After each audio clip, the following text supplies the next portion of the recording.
You spoke before about how a lot of effort is put into from these people to kind of like erase themselves from the public, to make sure they stay in the shadows, and that's the whole point of them, right? They're the puppet masters. They're not like the front. They're the people behind the scenes. I think what is so interesting about Joe Low is that, I mean, I can just imagine. It kind of reminds me of the scene. Of course, you will know the movie Goodfellas, where after they do the big heist, and then they're celebrating in the bar, and all these gangsters start coming in with the mink coats and everything. Yeah, you know what I mean? You know exactly what I mean? And De Niro's like, "What are you doing? Course. What are you doing?" It's like that, like times like 5 billion, right? Yeah. What he's doing.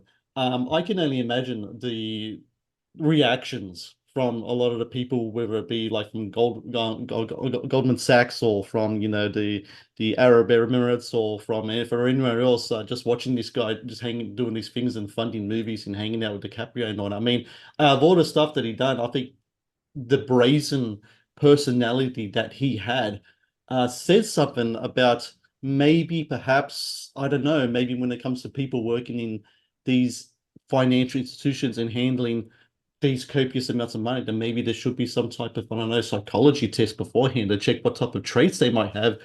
Because if you're the type of guy who registers on after a 1 hour session with a shrink, that you're the type of guy who's not like, he's gonna have Paris party, likes a party with Paris Hilton at midnight in the Paris, and maybe you shouldn't be hanging out with this money.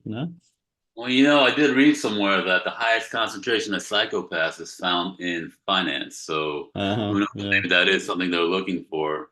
But that what you described was the inherent tension amongst all these co-conspirators, right? There's emails we cite in the film where the ambassador to the U.S. from the UAE, Yusuf Al-Otaiba, is communicating with other people in the circle, like, yeah, we gotta put a lid on Jho Low, like this.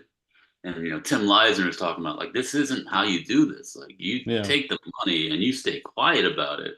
But like you said, Jho Low was the guy that couldn't stop buying the mink coats.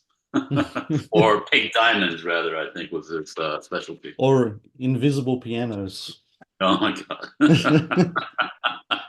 That's a Lex Luthor supervillain play right there. I tell you what.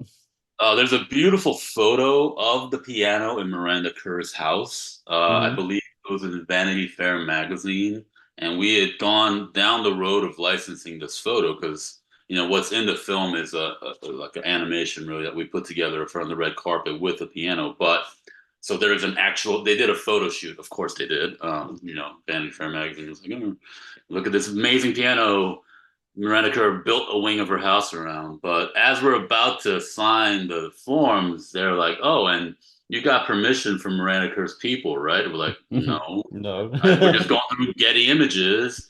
And they're like, "No, well, this photo you have to get permission from her people." So we're like, "Oh, geez, no, that's not gonna happen."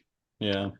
But I it's want to still there, talk. as I know. Yeah, still it is still there. I wouldn't be surprised. She does the house tours. Like, this is the one that my former fugitive boyfriend bought for me over here. Yeah, in this wing of the house. Thank you for watching the Matt's Movie Reviews channel. Please subscribe for more reviews, podcast interviews, and exclusive content.